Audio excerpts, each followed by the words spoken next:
pose with the fans. Pose with the pose with the pose with the fans. Pose with the pose with the pose with the fans. Pose with the fans. Pose with the fans. Pose with the pose with the pose with the fans. Tujuan yang pertama adalah memahami metode pembelajaran matematika SD. Yang kedua, memahami strategi pembelajaran matematika SD. Dan yang ketiga, mengetahui penerapan metode dan strategi dalam pembelajaran matematika. Metode pembelajaran matematika SD. Metode pembelajaran matematika di sekolah dasar adalah cara yang digunakan guru untuk menyampaikan materi agar mudah dipahami siswa.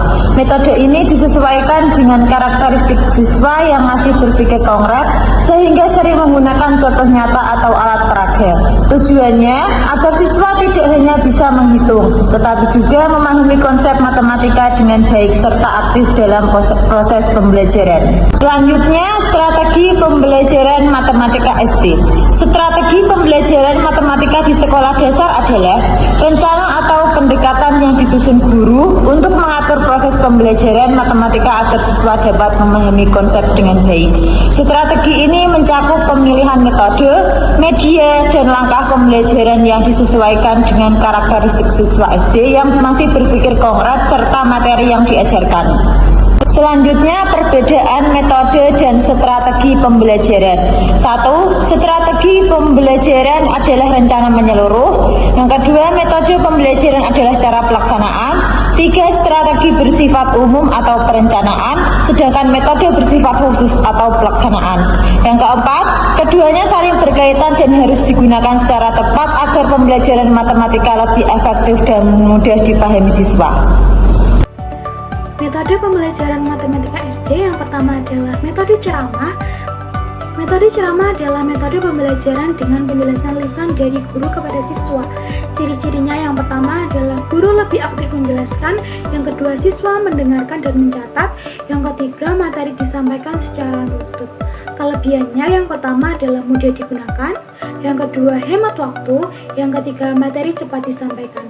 Kekurangannya yang pertama adalah siswa mudah bosan, yang kedua siswa kurang aktif. Contohnya yaitu guru menjelaskan cara menjumlahkan pecahan di depan kelas menggunakan papan tulis. Contohnya 1/4 ditambah 2/4 sama dengan 3/4. Guru menerangkan bahwa karena penyebutnya sama, maka pembilangnya tinggal dijumlahkan. Yang kedua, ada metode tanya jawab. Metode tanya jawab adalah metode pembelajaran melalui pertanyaan dan jawaban antar guru dan siswa. Ciri-cirinya, yang pertama ada proses bertanya dan menjawab. Yang kedua, guru dan siswa sama-sama aktif. Yang ketiga, siswa dilatih berpikir dan berbicara. Kelebihannya, yang pertama siswa lebih aktif. Yang kedua, melatih keberanian berbicara. Yang ketiga, mengetahui pemahaman siswa. Kekurangannya, yang pertama membutuhkan waktu lebih lama. Yang kedua, tidak semua siswa berani menjawab. Contoh matematika SD, jika guru bertanya, jika ada 3 kotak dan setiap kotak berisi 2 pensil, maka berapa jumlah seluruh pensil?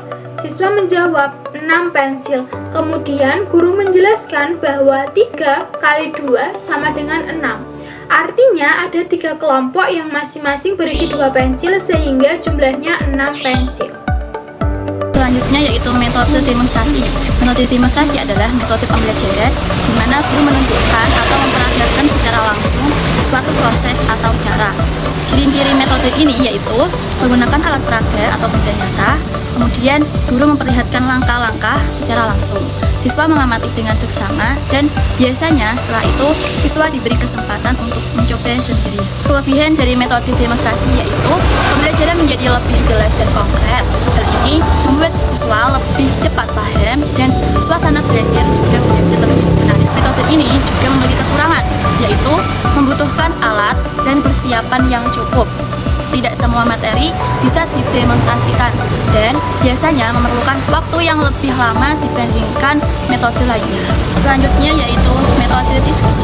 Metode diskusi adalah metode pembelajaran di mana siswa belajar dalam kelompok kelompok untuk membahas dan menyelesaikan suatu masalah bersama. Jadi, siswa tidak belajar sendiri, tapi saling membantu dan bertukar ide. Ciri-ciri metode diskusi yaitu yang pertama, dilakukan dalam kelompok. Siswa saling bertukar pendapat. Yang kedua, ada kerjasama antar siswa. Dan yang terakhir yaitu guru berperan sebagai pembimbing atau pengarah. Kelebihan dari metode ini adalah dapat melatih kerjasama dan komunikasi antar siswa. Selain itu, siswa menjadi lebih aktif dalam pembelajaran dan pemahaman mereka juga bisa meningkat karena saling berdiskusi.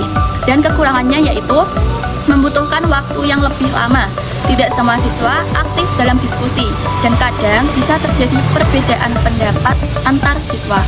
Terakhir yaitu metode drill.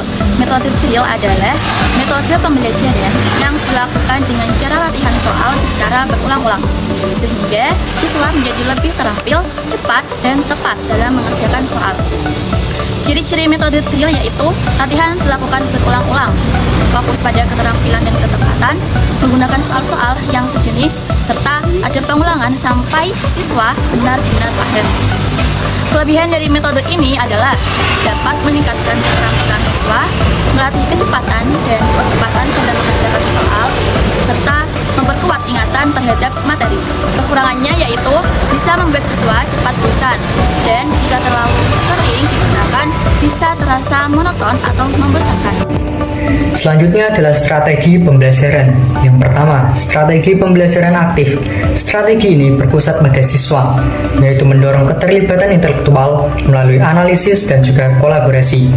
Jadi, siswa tidak hanya menerima informasi secara pasif saja dari guru, tapi terlibat langsung di dalam pembelajaran.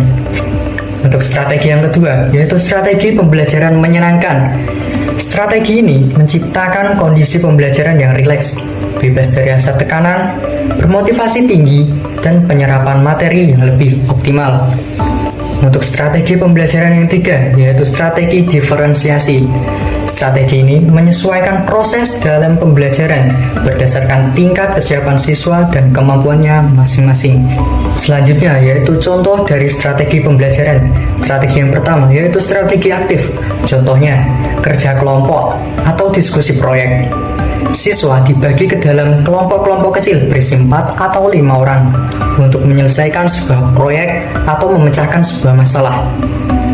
Untuk strategi yang kedua yaitu strategi menyenangkan.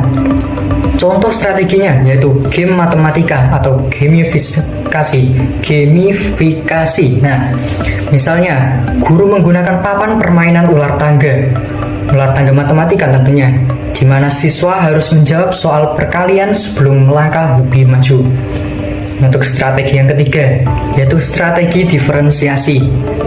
Contoh strategi tersebut yaitu soal berjenjang. Nah, soal berjenjang dengan tingkat kesulitan berbeda.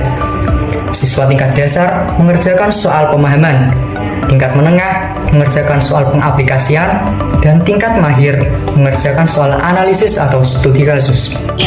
Penerapan metode dan strategi dalam pembelajaran matematika. Dalam pembelajaran matematika, guru perlu menggabungkan metode dan strategi agar siswa lebih mudah memahami materi. Nah, contoh pada materi pecahan.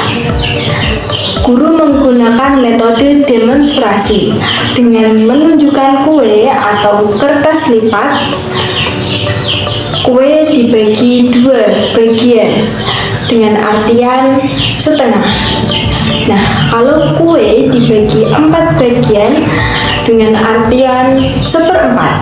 Nah, dengan cara ini, siswa dapat memahami konsep pecahan secara nyata dan lebih mudah.